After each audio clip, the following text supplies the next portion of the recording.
Timothy Burns, Tim to his friends, looked at his cell phone after leaving a message from Candace, or Candy, as she liked to be called, his wife of 5 years. He had just landed a service contract with a large company in California that had offices nationwide.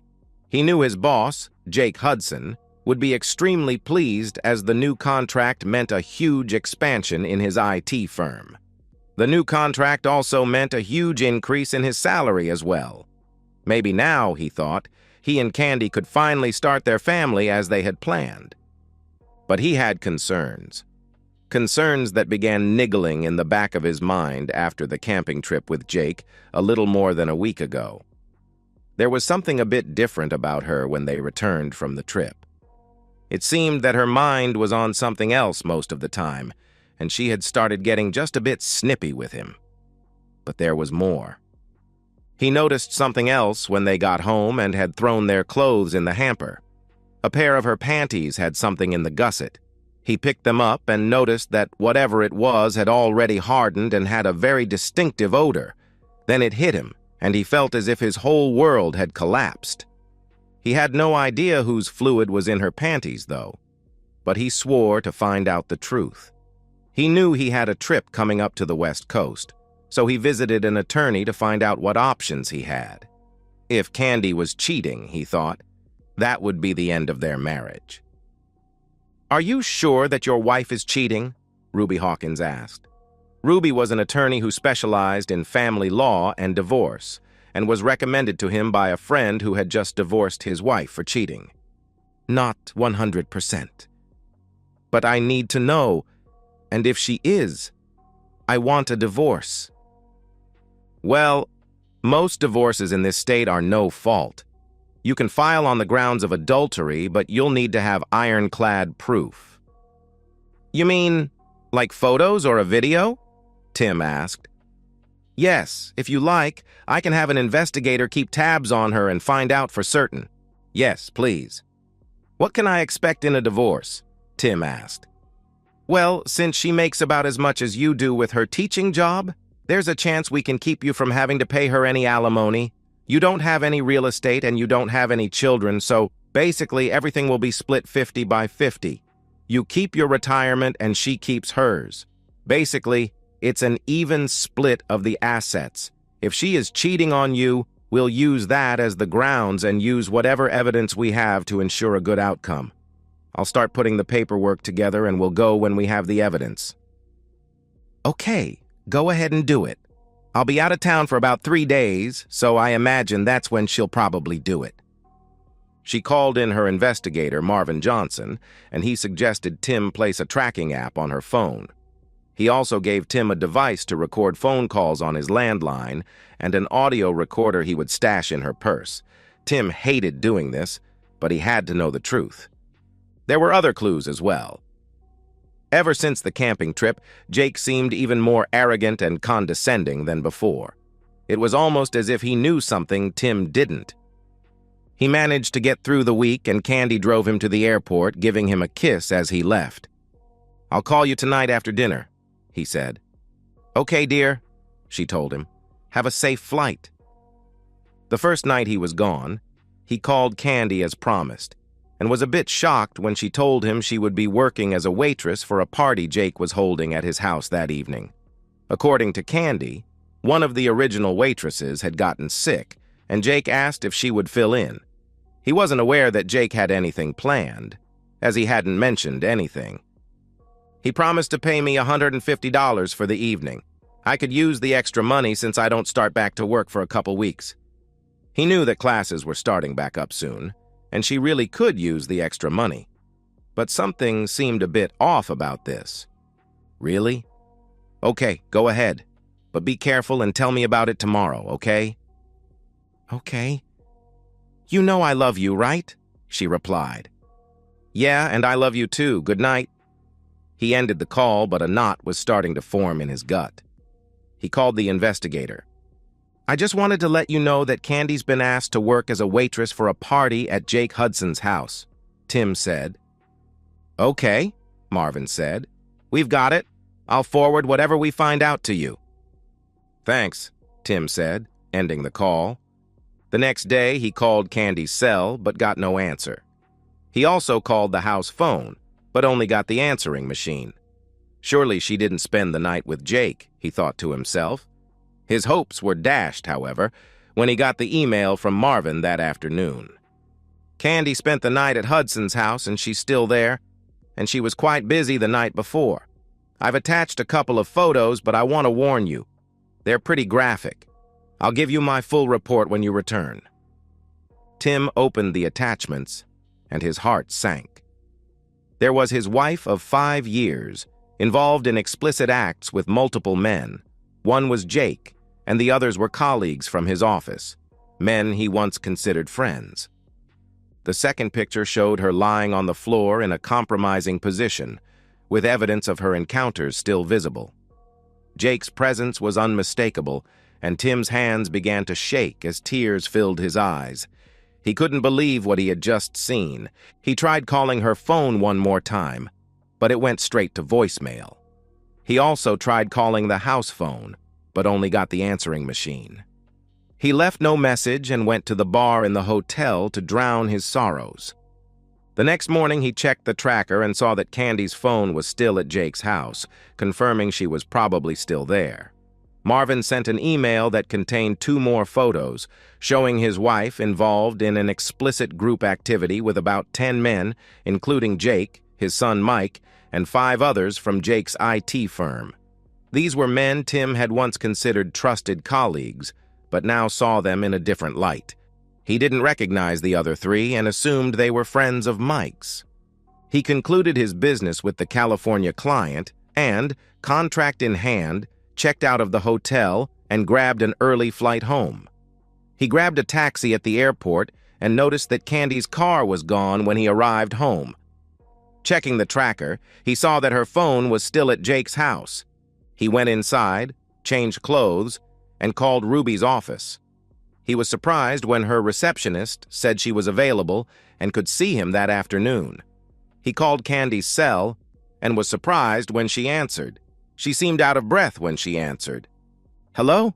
she asked. "Hey, it's me, Tim. Where are you?"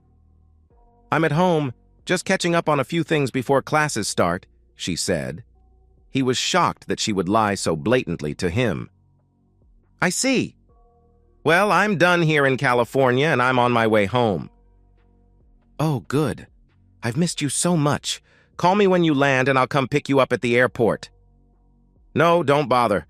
I'll grab a taxi or something. Bye." He ended the call and wondered if she noticed that he didn't tell her he loved her or would see her later. Shaking his head, he left the house and went to see Ruby. Candy looked at the phone after Tim ended the call. He always ended his calls by telling her he loved her, but he didn't this time. In fact, she noticed that he didn't sound very friendly at all. She had every intention of going home after that first night, but being sandwiched naked between Jake and his son felt so good to her that she just couldn't leave. After all, she owed this to herself, she thought. It would all end when classes started back up, she thought, and Tim would never know. She ended up spending the next day and night with Jake and his son, Mike. While Jake went to work for a few hours on the second day, Mike kept her occupied and even invited several of his friends over later for a group encounter. When Jake returned home, she was in bed with Mike. Jake approached her, and she willingly engaged with him as well. After they finished, Jake sat down and looked at her. "So, maybe I should send your husband out more often," he said with a wicked smile. "You do know I have classes starting back up soon," she said, "so I won't be available during the week. I don't dare do anything like this while he's still home." "Why not?" Jake asked. "Maybe he'd actually enjoy seeing you with other men for a change." Jake and Mike both laughed at the remark. "Well, I have to admit, I've gotten used to being with you both," she said. "But I still love Tim, and I don't want to hurt him." "Well, maybe I can make sure that he gets sent out over the weekend," Jake said. "That way you can come over and play house with us." "That sounds like fun," she said, "but he's going to find out at some point." Tim's not stupid, you know. Don't worry, Jake said, picking up his camcorder. I'll take care of Timmy boy. There's just one thing. What's that? She asked. I don't want you to have intimacy with him anymore, Jake said. You belong to us now. Got it? But how will I do that? She asked. You'll figure something out, Jake said. Make up some excuse. You know, like, I have a headache or something. Okay, I'll try, she said. Later that day, some of Mike's friends came over and they got a chance to sample Candy's wares. Jake invited a few single guys from the company and they joined in. By the time the party ended, Candy had been with several men and fully embraced her new role. She found herself enjoying the attention and indulgence. Tim was a wreck when he saw all the evidence Marvin had gathered. In addition to photos, he had 2 DVDs full of videos starring his wife performing multiple acts with multiple men, things she would never do for him. His love for her had burned away after watching her debauchery. Ruby comforted him as best she could, but it was a lost cause. After 5 years, how could she just turn into such a cheating woman, he wondered. And what did I ever do to deserve this? And what about Jake? He had considered the somewhat older man to be a friend. Now he knew better. I'll go ahead and draw up the papers for divorce citing adultery, Ruby said. If you want, I can also file for alienation of affection against Jake and the men you work with.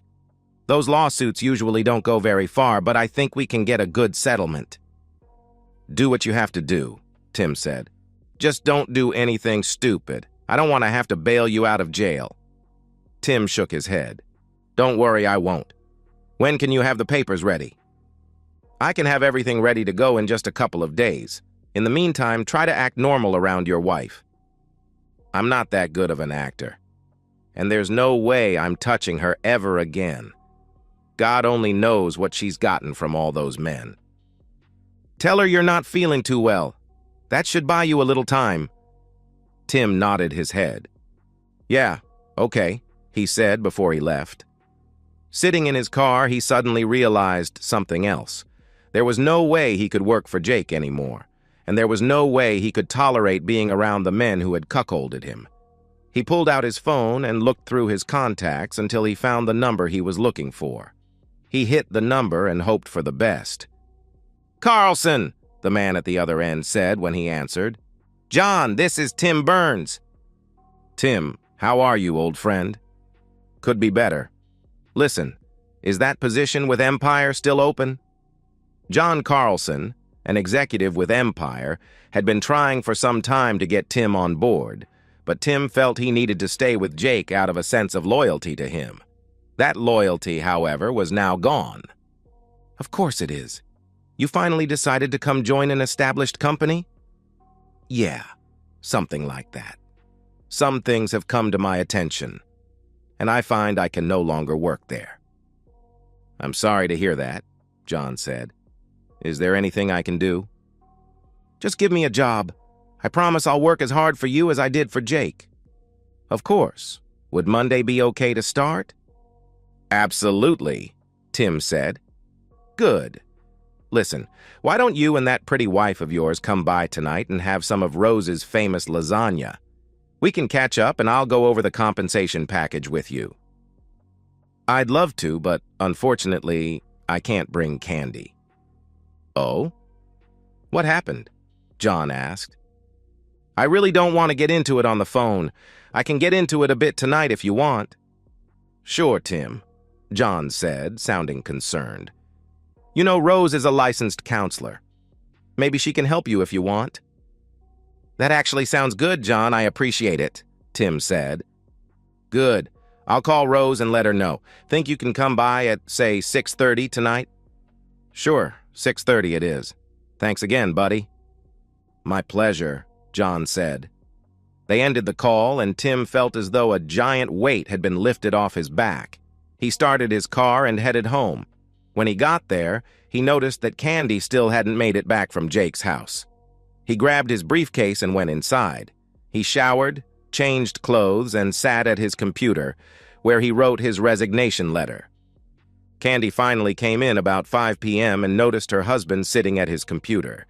She went to give him a kiss, but he turned his head, and she ended up kissing his cheek. Surprised, she looked at him before speaking. "Is everything all right?" she asked. "Not really. I'm not feeling too well. Maybe it's jet lag or something, I don't know. I'll sleep on the futon when I get back tonight."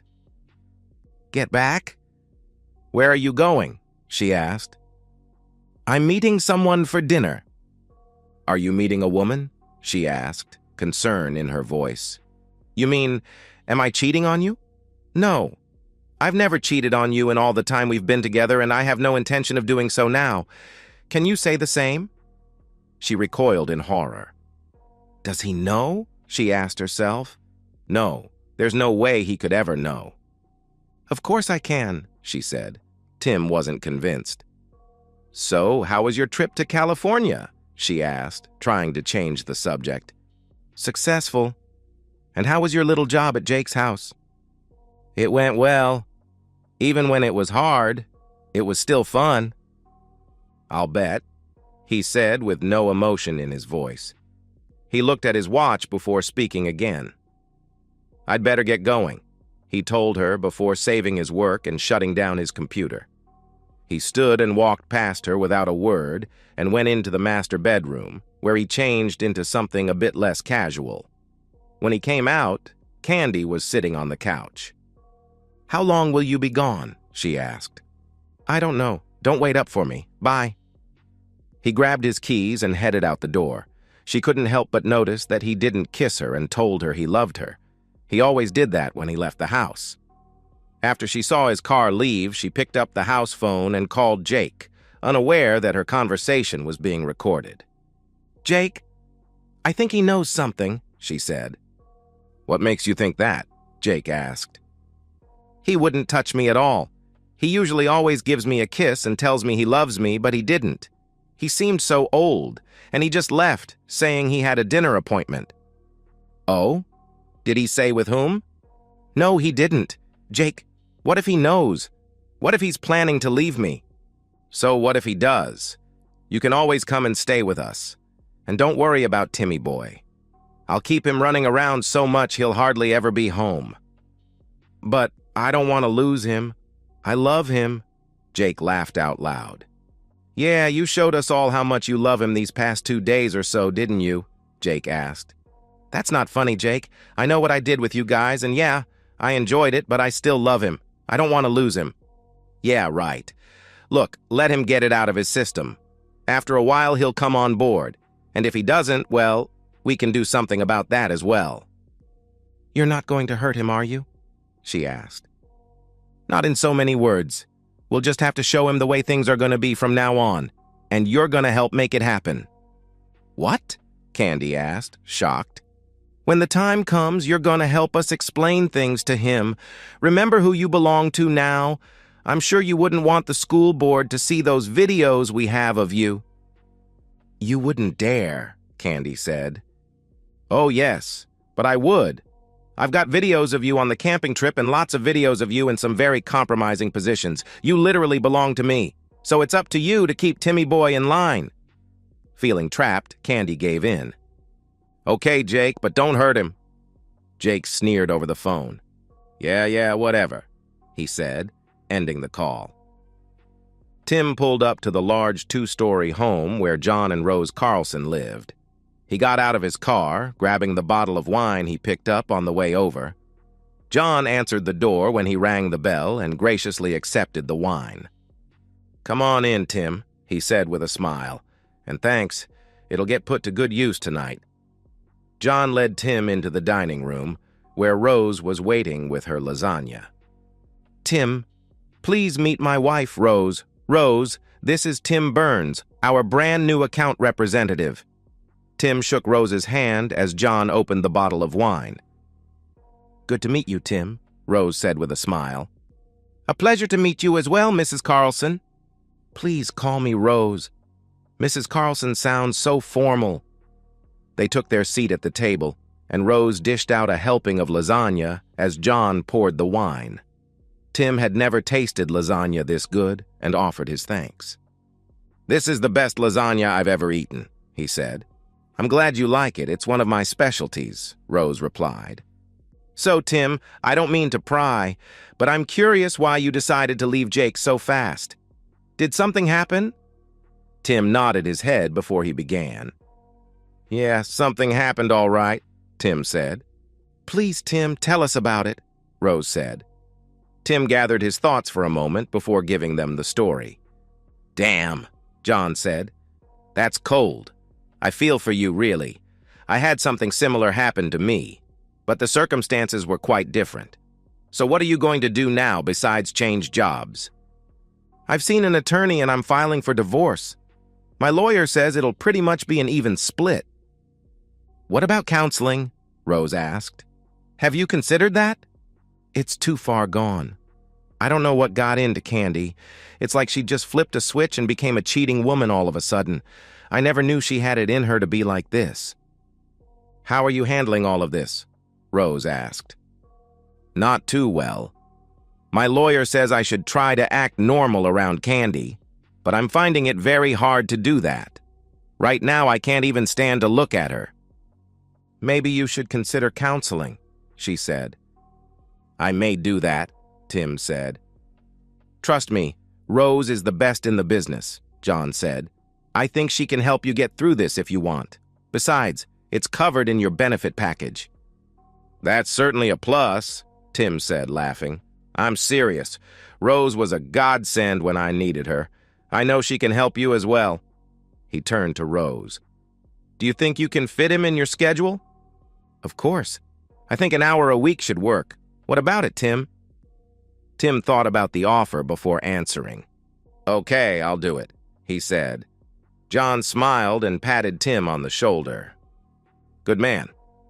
I'll make sure you get the time you need for counseling. Work it out with Rose and let me know what you come up with." "I will. Thanks," Tim said. "And now, if you don't mind, dear, Tim and I will retreat to my office so we can discuss his new job," John said. "I don't mind at all," she said with a smile. "And I'm looking forward to working with you as well, Tim." "Thank you," Tim said as he stood with John. They retreated to John's home office where he poured them each a sniffer of brandy. They spent the next 2 hours discussing his new job.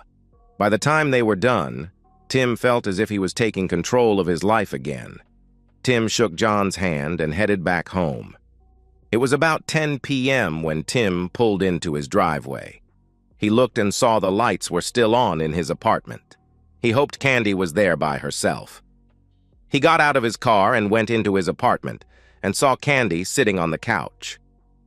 "So, how did your little meeting go?" she asked. "Very well, thank you. Now, if you don't mind, I'm going to bed. Good night." He went into the second bedroom where his computer was and began to get undressed. "Are you sleeping in here now?" Candy asked from the door. "Yes, I'm still not feeling too good, so I'll sleep on the futon. Is that a problem?" "No, I guess not. It's just that you've been gone for 3 days and I was hoping we could, play around a little bit." "I'm not up to it tonight," Tim said. In reality, the thought of touching her right now made him squeamish. "Okay, maybe tomorrow?" she asked. "I don't know. We'll see." She nodded her head and turned away. She couldn't help but wonder what, if anything, he knew about her activities lately. The next day, he got up before Candy, grabbed his resignation letter, and poured a cup of coffee.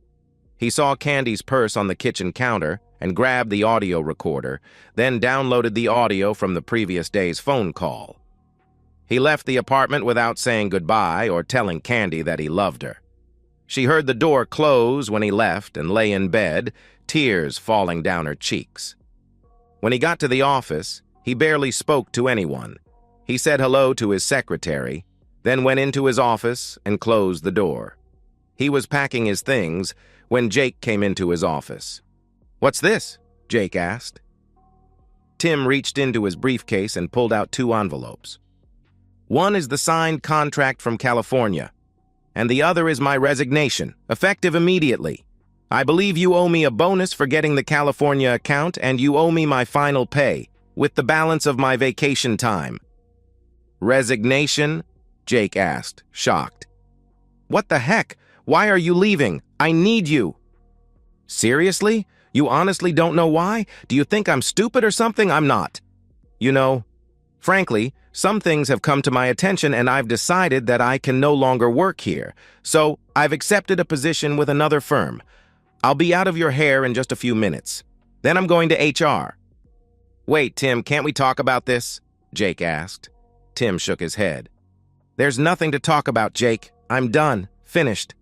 I considered you my friend, but you stabbed me in the back and destroyed my marriage. You can find someone else to cuckold." "So that's what this is all about." "Well, just so you know, your wife was more than willing to have intimacy with me. We don't need to let something like that ruin your career. Just go with the flow for a while. Let Candy sow a few wild oats for a while. When she's done, she'll be all yours again." "God, you are a slimy piece of shit, aren't you? Do you honestly think I'd go along with something like that? How long have you been screwing her, by the way?" "Well, the first time was at the campout. On the second day, while you and the others were out skiing. She made the first move, getting close to me in your tent. She even mentioned I was more satisfied than you. Things escalated and she couldn't hold back, practically begging for more right then and there." Tim had never gone down on Candy. He had tried several times, but just couldn't do it. He couldn't explain why, and Candy never said anything about it. "And that's about the time you suddenly had me leave to take care of something at the office, isn't it?" Tim asked. "You wanted me out of the way so you could be with my wife?" Jake smirked as he nodded his head. "Yeah, so what?" he asked.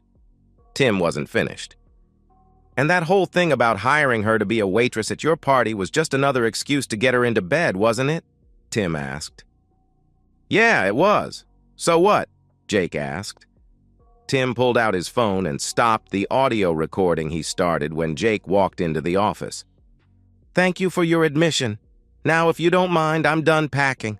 I'll go to HR and I'll be out of your hair." "Wait, you can't use that recording." "We'll see. I'm out of here. Goodbye, Jake. Rotten hell, okay?"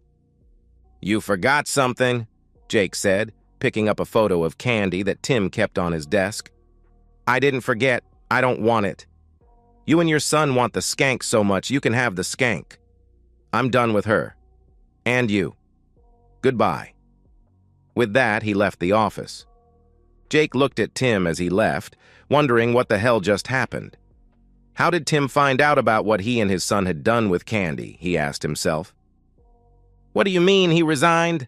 Candy asked when Jake called. "He just handed me a signed contract and a resignation letter and left. He knows, Candy. I don't know how he knows, but he knows." "What did you tell him?" she asked. "The truth. I told him about the first time, on the camping trip." "You idiot!" she exclaimed. "Well, he asked, so I told him. He also left the picture he kept of you on his desk. Said he didn't want it."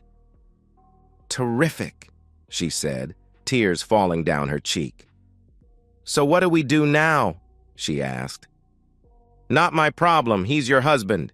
You deal with it. Unless, of course, you want me to come over and make him see the error of his ways." "No, you've done enough, thank you. Stay out of this. I'll deal with it." "Whatever," he said. With that, he hung up. Candy looked at her phone, tears falling down her face. She didn't want a divorce, but she knew Tim wouldn't stand for her cheating. She decided she would do everything she could to hang on to him. She sat on the couch, her head in her hands, sobbing over what she had done. A few minutes later, Tim pulled into the driveway. He saw Candy's car and looked to see if Jake's car was anywhere around. Not seeing it, he grabbed his box and briefcase and went inside. He saw Candy on the couch and, saying nothing, went into his office. He closed and locked the door, then checked for any voice recordings. He found the recording and listened to the call between Candy and Jake. He forwarded it to his lawyer, then gave her a quick call. "Hello, Tim. I just got your latest email. I'm in the process of filing your paperwork now." "Good. When can they be served? If you want, I can pull some strings and have my process server deliver them late this afternoon. Will that work? It will. Thanks, he said. After hanging up, he went to his gun safe, opened it, and pulled out his old .45 caliber semi-automatic pistol. He had no plans on using it, but he didn't want any problems with Jake or Candy. He made his way into the kitchen, set his briefcase on the table, and looked at Candy. "We need to talk," he said, setting the pistol on the table so he could get to it quickly if he had to. "Is that really necessary?" she asked, pointing at the gun. "I hope not. I just want to make sure, just in case your lover decided to come barging in." "My lover?" she asked. "Don't play coy with me, woman. I'm in no mood for your games. Now sit down. We have a few things to discuss." She sat down, scared, not knowing what her husband was planning to do. "First things first. Later today, someone is going to come by and serve you with papers. Divorce papers." Candy recoiled in shock. "Divorce? Why? I don't want a divorce. I love you." "That's a lie. I know everything about you, Jake, his son, and all the others you've been with these past few days. I've already filed for divorce on the grounds of adultery." "Adultery? You don't have any proof of that." Tim smiled as he pulled out an envelope. He dropped a few time-stamped photos, all of which clearly showed her having intimacy with multiple men, including Jake. "I also have video and audio. Would you like to watch?" She shook her head, knowing it was a lost cause. "Good. Considering the circumstances, I've been more than fair. No support. You get half of what's in the bank. We each keep our retirement, and you can have all your stuff. I've already paid off and canceled your credit card. I have a cashier's check for your half of what's left. There's also a restraining order that says you have to remain at least 500 feet away from me, my residence, and my place of work. So you have from now until you're served to pack your trash." "You're kicking me out?" she asked, tears falling down her cheeks. "That's pretty much the size of it." "But what if I decide to fight the divorce?" she asked. Tim laughed. "I don't think that would be very wise. What do you think the school board would say if some of these photos and videos just happened to appear? Do you think the parents of your students would want someone like you teaching their kids? I know I wouldn't." "You wouldn't dare!" she exclaimed. "You want to take that chance?" Tim asked. Candy looked down for a moment before shaking her head. "No, I don't. I'll need that job." "That's right. You will. There's a couple of other things you should know." "What?" she asked, dejected. "You'll be required to surrender your rings and give up my surname." "My God! You have become a heartless bastard, haven't you?" she asked, pulling her rings off. "Yeah, well, you gave me plenty of reasons. But I just want to know one thing. What happened? How did you go from being a loving, faithful wife to someone who'd throw herself at anyone?" She looked down before responding. "It happened on the second day of the camping trip. You were out on the boat, and I was in the tent. Jake came by and saw me. I had taken off my clothes and was lying there trying to rest when Jake came by and walked into the tent. He seemed embarrassed at first, seeing me naked like that. We started talking, and then he pulled his pants down, and that was it. So, some guy shows up, and just because he's different, you throw everything away," Tim said, his voice full of frustration. "Is that all it took for you to betray me? How many times did you cheat on me during that trip?" "Twice. The first time when you were out water skiing, and the second time when Jake sent you back to the office." Tim shook his head and pointed at the photos. "I see that none of your lovers used any protection. Weren't you worried about getting pregnant or getting something from one of them?" "I'm still on the pill," she replied. "That doesn't mean you can't get pregnant, and you can still get a disease. Is that what you were planning?" "Oh, God, no," she said. Tim shook his head. "You know, in all the time we've been together, I've been hit on a lot by women who look like goddesses compared to you. I turned them all down. Do you know why? Because I thought I had a loving and faithful wife at home and I would never do anything to hurt her. But you didn't even think about what you were doing. You didn't give a damn about what I would feel. I hope it was all worth it to you. Now get your stuff packed. I expect you to leave when you're served. Tim, please. Can't we get some counseling? Please. I'll never do it again, I promise. Can't you forgive me this time?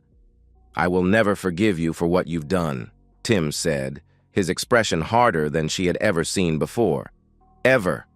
Maybe if you had slipped just once, were raped or drugged or something, I could overlook it. But that didn't happen. From the moment Jake dropped his trousers, you were his willing participant. And I can never forgive that level of betrayal. But don't you love me enough to get past this? She asked. He shook his head. No, right now I can't stand the sight of you. The sooner you're out of my life, the better. Now go, start packing. Whatever you leave behind will either get burned, thrown out, or given to goodwill. Sobbing, she stood up and went into the master bedroom to pack. Tim watched as Candy brought out one full trash bag after another. She stopped once and looked at him. Can you at least help me get this in my car? She asked. Nope. You're trash, you deal with it. And remember, whatever you leave behind will either get burned or tossed. That includes pictures and your wedding dress. You'd burn my wedding dress? My parents paid thousands for that dress. Well, then you'd better take it if you don't want it burned, Tim said. Sobbing, she carried the bag out to her car and came back for another. Damn, Tim asked himself, how much shit does she have? A couple hours later, she sat down at the table, exhausted. I can't fit anything else in the car. Can I come back later for the rest of it, please? No. You won't be allowed within 500 feet of the place. Ask your parents if they'll come by for it if you want. I'll hold off throwing anything out for a few days. Thank you, Tim. I appreciate that. Oh my God, I just thought, what will I tell my parents? Try the truth for a change. Tell them you cheated on me with my boss and others and I kicked you out. Seriously? They'll disown me if I do that. Not my problem. But I guarantee you it'll be a lot worse if you try to make me out to be the bad guy or sugarcoat it with them. You know how your parents feel about lying. About that time, there was a knock at the door. I think that'll be for you, Tim said. Candy went to the door slowly and opened it to find a sheriff's deputy. Candace Burns? He asked. She nodded her head. That's me, she said. Do you have some ID? He asked. She pulled out her driver's license and showed it to him. After he inspected it, he handed it back to her and then handed her an envelope. You've been served, ma'am. There's also a restraining order that requires you to vacate the premises immediately. You can sign the divorce papers now if you wish. She nodded her head and pulled out the divorce paperwork. After looking it over, she asked for a pen and signed the papers. I'll get this back to the attorney. You'll need to leave now. If you try to come back, you'll be arrested and put in jail. Do you understand? Yes, she said, tears falling down her cheeks. She looked back at Tim. I'm so sorry, she said. Yeah, me too. Bye. Goodbye, she said quietly as she left. The deputy looked at Tim and nodded his head before he left. The next few days were hectic for Tim. Candy never tried contacting him, but Jake called the house phone twice and left threatening messages. God damn it, Tim, I know you're there. If you don't drop this lawsuit, I'm gonna come and kick you. Tim smiled, copied the voicemail, and forwarded it to Ruby, who in turn notified the local sheriff's department. Candy's parents also called, wondering if they could come by to get more of her things. Yeah, sure. Just make sure she's not with you. There's a restraining order on her. Okay, George, Candy's father said with a sigh. When he and Candy's mother, Bernice, came by, they grabbed what Candy had left behind and used the time to encourage Tim to drop the divorce. Tim, she made a mistake, Bernice said. Surely you can get past what she did and take her back. She's crazy about you. What did she tell you, Bernice? Tim asked. She said she screwed up with your boss, Bernice said. And that's it? Tim asked. Well, yeah. She didn't get into any specifics and we didn't press it. Tim grabbed the envelope with the pictures and DVDs and showed the photos to Bernice and George. They were shocked when they saw the photos. I'm sorry she didn't tell you the whole truth. As you can see, it was a lot worse than she made on. Oh my God, I had no idea it was this bad. I'm so sorry, Tim. I don't blame you for what you did. George's face was red with rage. I'm going to have a long talk with that stupid daughter of ours. Have you done anything else with these photos? He asked. Tim shook his head. Not yet, but I warned her not to fight the divorce, he said. They commiserated with him for a bit, then finished packing up the rest of her things. A half hour later, they left the apartment, giving Tim a hearty hug and wishing him well. Later that day, as Tim sat watching television, there was another knock on the door. He looked through the peephole and saw Jake, Mike, and two of Tim's former work colleagues. He went into his office and grabbed his pistol from the gun case and called 911. Holding the gun behind his back, he barely got the door open before they barged in. "We're gonna kick you," Jake growled. Tim pulled his pistol and held it on Jake, causing them to pause. "You're not really gonna shoot us. You don't have the balls." "You really want to put that to the test? Just so you know, I've already called 911 and the police are on their way over here right now. If you're here when they get here, you're going to jail for violating the restraining order." "Jake, I think he means it," one of the other two men said. Jake looked at him for a moment, then turned back to Tim. Just then, they all heard a siren nearby and saw the flashing red and blue lights. "Yeah, Jake, I mean it," Tim said. They turned to leave, but two very large uniformed police officers were at the door. Tim lowered his pistol. "Put the gun down, sir," one of the officers said. Tim obeyed, putting the pistol on the kitchen counter. "Sir, these men are violating a restraining order. They barged into my apartment and threatened me. I want them arrested." "Do you have a copy of the order?" the other policeman asked. Tim nodded his head. "I do, officer," Tim said. He pulled an envelope sitting on the kitchen counter and handed it to the officer, who examined the order carefully. After a few moments, he handed the order back to Tim and then turned to the four men. "Turn around, hands behind your back," the officer said. The four men glared at Tim as the officers cuffed them and read them their rights. Once they were cuffed, one of the officers turned to Tim. "Do you have a license for that firearm?" he asked. "Yes, I do. Would you like to see it?" He pulled out his wallet and showed the officer the license card and his NRA firearms training card. The officer nodded his head after examining the cards. "All right, you be careful with that thing, you hear me?" "I hear you, officer." "Thanks." The next 3 months were a blur for Tim. He enjoyed working at Empire, much more than he ever did working for Jake. His weekly counseling with Rose also helped him deal with his trust and anger issues. At the same time, he joined a gym and worked out 3 days a week. In addition, he began taking classes in martial arts, more for mental discipline than anything else. On top of that, he took a course in diet and exercise that Rose recommended to him. The divorce went through the system with ease, especially since Candy didn't contest it.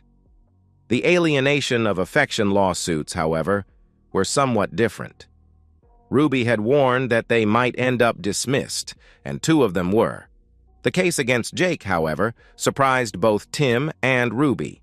After listening to testimony, reviewing the evidence Ruby put forward, and reviewing Jake's financial disclosures, the judge summarily found in Tim's favor and ordered Jake to pay $1 million in restitution. He had no kind words for Jake at the end of the trial. "Mr. Hudson, your behavior in this matter is beyond reprehensible," the judge said.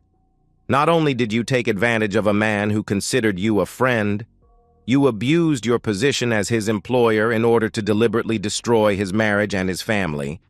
I also noticed that you defied the restraining order against you on more than one occasion. Therefore, I find in favor of the plaintiff and order you to pay restitution in the amount of $1 million. Your Honor, this is highly irregular, Jake's lawyer said, standing up. Mr. Winthrop, this court finds Mr. Hudson's behavior not only irregular, but absolutely despicable. The order stands, the judge said. When is this restitution due? Winthrop asked. Immediately, unless of course your client would rather spend some time in jail for contempt. No, Your Honor, my client will pay as ordered, Winthrop said, sitting back down. Good, and may God help you if this check bounces. Case closed. He banged the gavel, ending the hearing. Jake wrote a check and passed it to his attorney, who handed it to the bailiff. After the judge made note of the check, the bailiff handed it to Ruby, who in turn gave it to Tim. To Tim's surprise, the check actually cleared the bank, and he paid Ruby her share of the judgment. While working at Empire, Tim was contacted by several of Jake's clients. It seemed that word of the lawsuit had gotten around, and a number of businesses were leery of doing any further business with someone who deliberately set out to ruin another man's marriage. In their view, a man who would deliberately destroy a friend's marriage simply couldn't be trusted. At the rate things were going, Tim figured that Jake would be out of business within a year. Throughout this time, Tim refused to date, even though he had been approached by several very nice women in the company. In his mind, he would be a married man until he got his final decree. Once that happened, then he would be free to pursue a relationship, but not before. When the final decree finally arrived, he went out to celebrate with some friends from work. Part of that celebration included a lap dance from a very well-endowed stripper. A couple of months after he got the final decree, he received a phone call from Candy's mother. Tim, this is Bernice. Do you have a few minutes? She asked. Sure, Bernice. What's going on? It's Candy.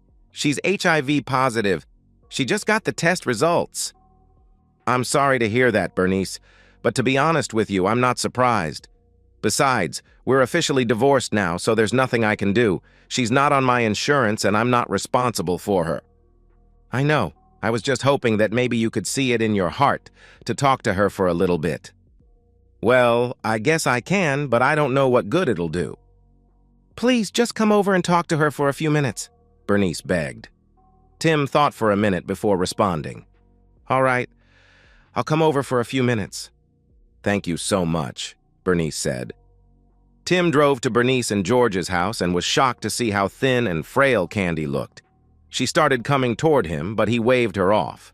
Saddened, she sat down and invited him to sit on the couch. You're looking good, Tim. Better than I remember. How are things going with you? Good, Candy. New job, new friends, a new outlook on life. How are you doing? Not well at all. You know that I'm HIV positive. That's what your mother said. I'm sorry to hear that, but frankly, I'm not surprised. Do you know when you got infected? I think it was one of the days I spent at Jake's. I had a lot of unprotected intimacy with several men that day. Does Jake know? He asked.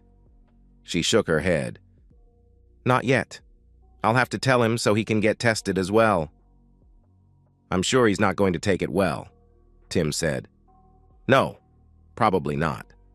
Listen, Tim, I just wanted to apologize to you one last time, and I was hoping maybe you could see it in your heart to forgive me for what I did to you. I realize now my actions have destroyed a lot of lives. I could have said no at any time, but I didn't. I was stupid and greedy, and I let my hormones overrule my rational mind. And now I'm paying the price. I had the best husband and partner anyone could ask for, and I threw it all away for something meaningless. I know you're angry, and you have every right to be. But I can't find peace unless I have your forgiveness before it's too late. Tim considered her words carefully. This was the first time he could recall that she actually took responsibility for what she had done, and the first time that she acknowledged what her actions had done to others. Sure, he could continue hating her, but he recalled his sessions with Rose. Holding a grudge against Candy wouldn't help him move on. He nodded his head. All right, Candy, I forgive you. She began crying as she sat in the chair. He thought about taking her in his arms, and began to stand up, but she waved him off. "Thank you so much, Tim. That means more to me than you know. Listen, I want you to find a woman you can love and trust, marry her, and have children with her. I'm done. I'm finished, but you have your whole life ahead of you, and you deserve to be happy." "Thank you, I'll do that.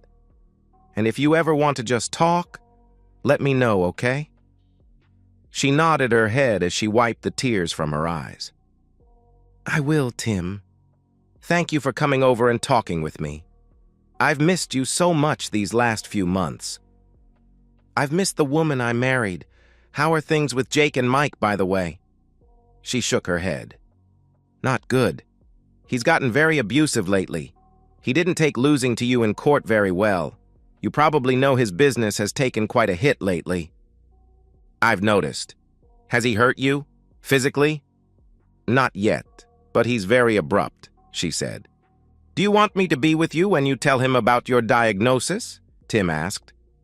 "No, but thanks for asking anyway. This is my responsibility and I need to handle it. You know, I keep thinking that if I had just told him to leave that first day at the camping trip, we'd still be together. That's quite possible, but I have a feeling it would have happened at some point anyway. He'd been after you for quite a while." "I think you're right.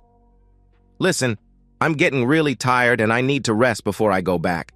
Thank you for coming over. It really does mean more to me than you know." "You're welcome, Candy. And remember, call me if you just want to talk or something, okay?" She nodded her head weakly. "I will. Goodbye, Tim. Think of me every once in a while, okay?" He detected a bit of finality in her last statement and wondered if she intended to commit suicide. "I will. Just don't do anything stupid, okay?" She smiled. "I won't," she said. He stood and walked to the door. Bernice came over to him before he walked out. "Thank you, Tim," she said, giving him a hug. "This means more to her than you know, and to me as well." "You're welcome, Bernice. Keep an eye on her, okay?" "I will," she said. A couple weeks later, Tim was sitting on his couch, eating dinner and watching the evening news, when he heard a report that caught his attention. The bodies of a local businessman, his son, and a woman believed to be the man's lover were found earlier today in what police believe was a double murder and suicide.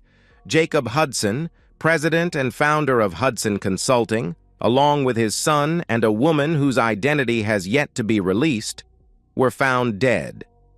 According to authorities, all three were the victims of gunshot wounds. Police are investigating the incident and more details will be provided as they are released. After recovering from his initial shock, Tim called Bernice. She was sobbing when she answered the phone. "Bernice, what's going on?" he asked. "We just got informed that Candy is dead. It looks like that bastard Jake shot her, then his own son and himself." "Oh my God. I saw a report on the news and I was hoping it wasn't her. I'm so sorry." "It's her," Bernice said. "Do the police have any idea why it happened?" Tim asked. "They're not 100% certain, but I'm pretty sure she told Jake about her HIV and he lost it. They're doing autopsies on them now." "I'm really sorry, Bernice. I want you to know I never wanted this to happen." "I know, Tim. Candy made her own bed and paid the price. Still, it's hard to lose an only child like that. I'm just glad you were able to make peace with her. I like to think she's in a better place right now." "Well, let me know if there's anything I can do," he said. "Thank you, Tim." Candy's memorial service took place a couple of weeks later, and Tim took time off to be there for her parents. According to the autopsies, both Jake and Mike were found to be HIV positive, along with Candy. From what the police were able to piece together, Candy told Jake about her diagnosis and said they should get tested. When Jake and Mike learned they were also positive, the older Hudson shot her in the head, then his son, and finally shot himself. Tim spent a few days mourning Candy's death, thinking back over the good years they had together. Then one day, out of the blue, he got a visit from Cynthia Stone, another rep who worked on his team. "Hey, cowboy," she said. "You want to join us for happy hour tonight? You look like you could use some company." Tim thought about it for just a moment. He almost turned her down, but then had second thoughts. "What the hell? I could use some good company right about now. Sure, I'll join you." "Well then, come on down to the hitchin' post after work, okay?" she asked, smiling. "I'll be there. Thanks for the invite." And so the circle of life continues, he thought as she walked away. Then he heard a familiar female voice in the back of his mind. "Go for it, big boy. She's got the hots for you," the voice said. Surprised, he looked around but saw no one. He felt a chill go up his spine for a moment. No, he thought to himself. That isn't possible. Or is it? And so, we've reached the end of today's story. Was it what you expected, or did it take a twist you didn't see coming? I'm curious to hear your thoughts. Share them in the comments below, and let's get a conversation going. If this story kept you hooked, make sure to hit that like button. And if you're new here or just haven't subscribed yet, now's the perfect time to join our community. I bring you fresh, captivating stories every day, so click that subscribe button and turn on notifications so you never miss out. Thanks for watching, and I'll see you in the next one.